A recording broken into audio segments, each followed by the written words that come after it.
anh em, chúng ta hãy tiếp tục câu chuyện của thế giới Azeroth nhé. Hôm nay, chúng ta sẽ tạm thời gác lại tình hình chiến sự sang một bên để tìm hiểu về hai chủng tộc có vai trò khá quan trọng trong đội quân của liên minh. Đó là tộc Người Lùn và tộc Gnome. Một phần là vì chúng ta đã kết thúc những sự kiện của phiên bản Frozen Throne và đang ở phiên bản Classic, nên các sự kiện sẽ hơi lộn xộn một tí. Mong anh em thông cảm nhé. Ngoài ra, các sự kiện trong video hôm nay liên quan khá nhiều đến tập 4 mà Simon đã làm, nên ai xem video này xong mà có nhiều thắc mắc thì ngó qua xem thử nhé. Vậy thì hãy bật phụ đề lên và cùng Simon bắt đầu nào. Trở lại 3.000 năm trước sự kiện cánh cổng bóng tối, sau cái chết của vị thần Thi hùng mạnh, hầu hết các Raikun quyết định ở lại để bảo vệ bàn tay bạc, di vật duy nhất của Thi. Còn vệ thần Akidas và nơi khổng lồ Ayonaya tiếp tục dẫn dắt các Titanfall còn lại, bao gồm các thủ lĩnh Earthen và đảo nhân mái Mechanum. Đoàn người tiến về phương Nam và sau đó xây ngủ trong các hầm mộ của pháo đài Uldaman. Chỉ một nhóm nhỏ các Earthen lựa chọn việc không ngủ đông. Họ quyết định sẽ canh chừng và bảo quản những thiết bị của pháo đài cùng những người bạn nơm máy. Trong khoảng thời gian này, Akidas và Ayonaya dần trở nên xa cách với các tùy tùng. Họ bị ám ảnh nặng nề trong việc tìm cách chữa lời nguyền xác thịt. Cả hai thường ở trong những căn phòng xấu hơn trong Uldaman, dành hàng năm chơi suy nghĩ trong im lặng. Cuối cùng, cả hai kiệt sức và bắt đầu ngủ đông trong một thời gian dài. Vậy là nhiều thế kỷ trôi qua nhưng vẫn không có tin tức gì của cả hai, khiến cho những đại nhân máy cùng thủ linh bị bỏ lại phải tự cai quản Uldaman. Khi sự kiện The Great Sundering xé nát Azeroth, đa số các Earthen còn hoạt động đều bị ảnh hưởng do thảm họa đó. Họ cảm thấy cơn đau của thế giới như cơn đau của chính mình. Để tránh né sự đau đớn này, họ đào sâu vào bên trong Uldaman và giam mình bên trong phòng cùng những đồng hương đang say ngủ. Vậy là chỉ còn một số ít Mechanum vẫn còn chăm sóc những cỗ máy. Nhưng cuối cùng, họ cũng không chịu nổi lời nguyền xác thịt. Tác động của nó khiến nhiều Mechanum bị thoái hóa thành một sinh vật phàm trần được gọi là Gnome. Bị suy yếu về cả tinh thần lẫn cơ thể, những sinh vật đó mất toàn bộ mục đích và rời bỏ pháo đài Uldaman. Họ từ bỏ nghĩa vụ của mình và tiến vào những dãy núi hay hang động xung quanh. Chỉ một ít Gnome mấy còn ở lại, kiên trì tuân theo lệnh của các chủ nhân. Thế hệ Gnome đầu tiên sống tại những dãy núi tuyết phủ phía tây Uldaman. Thiếu đi sức khỏe và khả năng tự vệ, loài Gnome yếu đuối cố gắng sinh tồn như thiên nhiên khắc nghiệt. Bên cạnh đó, họ liên tục phải đối mặt với lại trô băng mang rợ và những mối đe dọa khác ở khắp nơi. Tuy nhiên, họ vẫn giữ được sự thông minh và kỹ năng khéo léo của mình. Nhiều thế hệ trôi qua, các Gnome cống hiến mình cho sự tiến bộ của khoa học kỹ thuật. Đó là cách duy nhất giúp họ chống chọi với thế giới mới đầy tàn nhẫn này. Chỉ trong vài thế hệ, tộc Gnome đã mất đi tất cả di sản do các Titanfall để lại. Tuy nhiên, những gì họ đạt được là một xã hội mới. Khoa học kỹ thuật tân tiến đã giúp họ vượt qua thử thách này tới thử thách khác. Các Gnome đã xây lên những ngôi nhà kiên cố nằm sâu trong lòng núi lạnh giá mà về sau được gọi là Dun Morogh. 500 năm sau, pháo đài Uldaman cổ xưa vẫn nằm đó, im lìm và u ám. Những Mechanum còn sót lại vẫn kiên trì với nghĩa vụ của mình, nhưng họ cũng bắt đầu gục ngã theo thời gian. Từng người một lần lượt ngã xuống, cho đến khi chỉ còn một người cuối cùng. Nhưng rồi, lời nguyền cũng dần ăn mòn cơ thể kim loại của bà ta. Nữ đỏ nhân mái cuối cùng bắt đầu cảm thấy già cỗi, giống như cái pháo đài Uldaman reset này. E rằng mình chẳng còn nhiều thời gian. Bà ta liền giải phóng những Earthen đang ngủ đông sâu trong Uldaman. Bà không thể chịu đựng nổi cái ý nghĩ rằng sau khi bà mất đi, họ sẽ mãi mãi bị bỏ rơi trong những căn phòng ám mưu của hầm mộ. Và rồi, những căn phòng đã đóng cửa suốt hàng trăm năm qua bắt đầu rung động và sống dậy. Các Titanfall say ngủ để phải hòa nhập với thế giới mới, với sứ mệnh mới. Những thủ linh vừa thức giấc đó bỗng nhận ra rằng lời nguyền xác thịt đã làm suy yếu họ trong lúc ngủ. Giờ đây, họ đã trở thành những sinh vật làm từ máu thịt, và họ tự gọi mình là người lùn. Vẫn say ke sau giấc ngủ dài, các chú lùn rời khỏi lâu đài Uldaman tàn tạ và tiến về hướng Tây. Nơi có một rặng núi đá cao sừng sững chọc thủng tầng mây, giống như các Gnome đã rời Uldaman hàng thế kỷ trước. Những người lùn buộc phải chiến đấu với những con thú hoang tại đây để sinh tồn. Nhưng nếu các đoạn nhân sử dụng sự khéo léo để sống sót, thì người lùn dựa vào sự bền bỉ cùng sức khỏe của mình. Cuối cùng, họ đã tới được dãy núi tận cùng phía Tây và định cư tại vùng đất Dun Morogh quanh năm tuyết phủ. Mặc dù lời nguyền xác thịt đã làm giảm đi trí nhớ của họ, người lùn vẫn còn giữ được mối liên kết mỏng manh với di sản Titanfall của mình. Được truyền cảm hứng từ những ký ức đó, họ đặt tên cho ngôi nhà mới là Khaz Modan, nghĩa là dãy núi của Khaz, để vinh danh vị Titan tạo hình Khaz'Roroth. Người lùn vẫn giữ được niềm đam mê tạc đá và khai mỏ. Họ đào sâu vào lòng ngọn núi tại Khaz Modan và tạo nên một lò rèn khổng lồ. Xung quanh đó, họ xây dựng một thành phố vĩ đại gọi là Ironforge. Nơi đây sẽ là cái nôi cho đế chế của họ. một quốc gia hùng mạnh và vĩ đại trải dài trong những dãy núi. Khi người lùn bắt đầu ra ngoài khai mỏ và mở rộng đất đai, họ tìm thấy các nôm sống trong những hang động gần đó. Người dân Ironforge mê mệt trước sự khéo léo và hiểu biết về máy móc của những người họ hàng nhỏ bé này. Người lùn cũng cảm thấy một mối liên kết thân thiết tự nhiên với người nôm, có lẽ do họ có chung tổ tiên là Titanfall. Người lùn truyền đạt những hiểu biết về nghề tạc đá và xây dựng cho các đảng nhân, giúp họ đặt nền móng cho một thành phố kỳ vĩ, về sau sẽ được gọi là Numeron. Ngược lại, tộc đảng nhân dạy cho người lùn về khoa học kỹ thuật, phổ cập công nghệ 4.0 cho Ironforge. Mặc dù nôm và người lùn vẫn sống tách biệt nhau trong suốt nhiều thế kỷ về sau, nhưng họ đã tạo nên một tình hữu nghị không thể phá vỡ. Khoảng 1.800 năm trước khi cánh cổng bóng tối mở ra, khi vương quốc Arather của loài người phát triển mạnh mẽ, họ đưa quân khai phá phương Nam và tới được vùng núi Khasmodan. Lần đầu tiên, con người gặp được các chú lùn. Họ đã chia sẻ nhau những bí quyết về kỹ thuật rèn đúc. Sự giao thiệp giữa con người và người lùn từ đó dần tăng lên, rồi họ sớm trở thành những đồng minh của nhau. Tới thời của thượng vương Modimus Anvilma, cũng là thời kỳ hoàng kim của tòa thành Ironforge trong lòng núi. Qua nhiều thế kỷ, sự giao thương với các thành bang của loài người đã rót đầy những cát tiền của Ironforge. Những kỳ quan kiến trúc vĩ đại, chẳng hạn như đập Stone Rock, đã thu hút những vị khách hiếu kỳ từ phương xa như vương quốc tộc tiên Wel'Thalas. Nhưng phía sau vẻ ngoài thịnh vượng ấy, xung đột bắt đầu nổi lên giữa ba bộ lạc của lò sắt. Đó là tộc Bronzebeard, tộc Warhammer và tộc Dark Iron. Lãnh chúa Madoran Bronzebeard là thủ lĩnh của tộc Bronzebeard, bộ lạc lớn nhất trong cả ba phe, nhờ nắm giữ lực lượng chính của quân đội và giai cấp thương gia trong Ironforge. Bộ tộc này xem mình là xương sống của vương quốc và tự nhận là có mối quan hệ huyết thống xa xôi với thượng vương Modimus. Còn tộc Warhammer thì sống trong những quả đồi lởm chởm dọc sườn núi tuyết bên ngoài Ironforge. Thủ lĩnh của họ là lãnh chúa Khadros Warhammer. Họ nổi tiếng là những người leo núi giỏi giang và bền bỉ, bị xem là một bộ lạc quê mùa. Tộc Warhammer luôn cố gây sức ảnh hưởng với thượng vương Modimus để củng cố vị trí của họ trong giai cấp thống trị Ironforge. Còn lãnh chúa Thaurissan là thủ lĩnh tộc sắt đen, những người sống trong những nơi sâu thẳm tối tăm nhất của thành phố trong lòng núi. Trái ngược với truyền thống của người lùn, tộc sắt đen thích nghiên cứu ma thuật và cảm thuật, cũng như thường xuyên mưu đồ chuyện chính trị trong bí mật. Vậy nên bộ lạc này thường xuyên bị kỳ thị bởi các cư dân khác trong Ironforge. Thaurissan kiểm soát chặt chẽ những mỏ khoáng và đá quý giàu có của vương quốc. Hắn sử dụng lợi thế này làm đòn bẩy để bảo vệ người của mình và đảm bảo vị trí trong cái đấu trường chính trị đang ngày càng bất ổn của Ironforge. Thượng vương Modimus cố gắng tôn trọng các bộ lạc một cách công bằng, nhưng sự bất lực của ông trong việc hòa giải mâu thuẫn giữa các bên cuối cùng chỉ dẫn tới thảm họa. Thượng vương băng hà vì tuổi già, và trước khi người con trai lớn của ông kịp lên ngôi, quạt lửa chiến tranh của Ironforge đã bắt đầu sôi sục. Không ai biết chính xác phe nào tấn công trước. Nội chiến với ba bộ tộc nổ ra khi cả ba cố giành quyền kiểm soát ngọn núi. Những trận chiến đẫm máu tồi tệ diễn ra khắp mọi ngóc ngách của vương quốc vĩ đại này trong suốt nhiều năm dài. Cuối cùng, tộc Bronzebeard nhờ lợi thế về mặt quân sự đã đánh đuổi tộc Warhammer và tộc Dark Iron ra khỏi ngọn núi và giành chiến thắng toàn diện.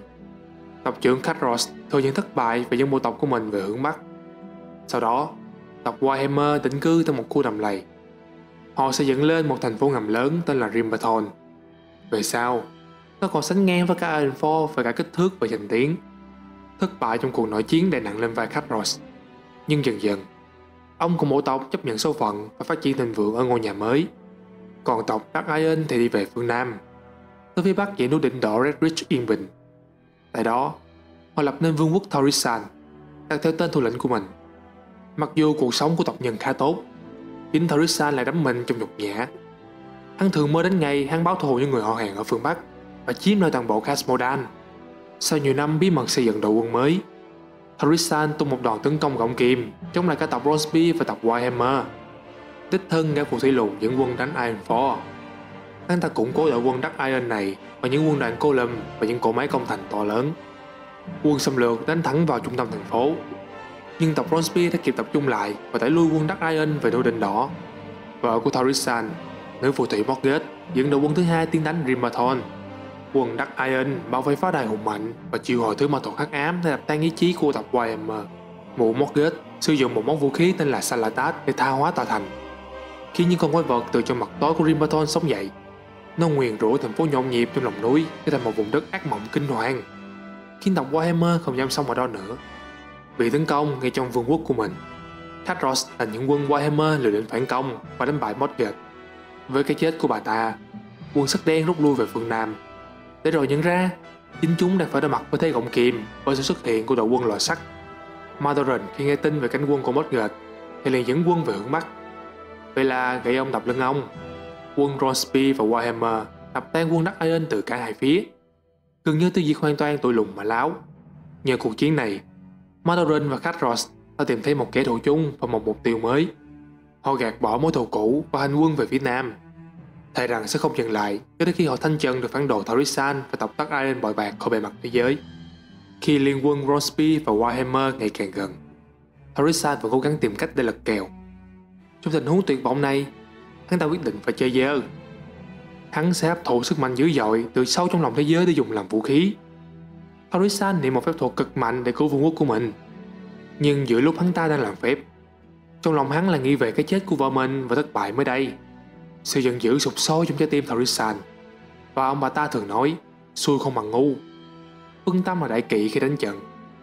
Cơn giận lớn tới nỗi câu thần chú của hắn ta chọc xuyên vào Elemental Plane và đánh thất một kiến lửa khác. Đó là chú lửa Ragnaros. Thaurissan vô tình kéo Ragnaros ra khỏi lồng giam và triệu hồi hắn tới bề mặt Azeroth. Mặt đất liền rung chuyển mạnh mẽ. Để chờ đón sự tái sinh của chú lửa là một chủ nhân vụ nổ khủng khiếp, ngay lập tức giết chết gã phù thủy lùn và phá tan tành những núi xung quanh. Từ phía xa, Madoran và Khadros chỉ biết đứng nhìn trong sợ hãi khi thế giới bị xé toạc ra và bão lửa nuốt chửng cả vùng đất. Họ biết rằng Thaurissan đã có một pha xử lý đi vào lòng đất. Hắn đã tự nguyền rủa chính mình và cả dân tộc. Lo lắng cho sự an toàn của chính họ, tộc Warhammer và Ronsby lập tức rút lui về phương Bắc. Trong những năm sau chiến tranh tàn búa, Madoran và dân tộc mình ta thiết lại Ironforge. Tuy nhiên, Khadros và tộc Warhammer đã quyết định rời bỏ Rimpaton. Lời nguyền của Morgoth lên thành phố hùng vĩ này đã khiến nó không thể sinh sống được nữa. Tộc Ronsby tặng cho tộc Warhammer một vùng trong thành Ironforge, nhưng đó chỉ là một động tác hòa giải.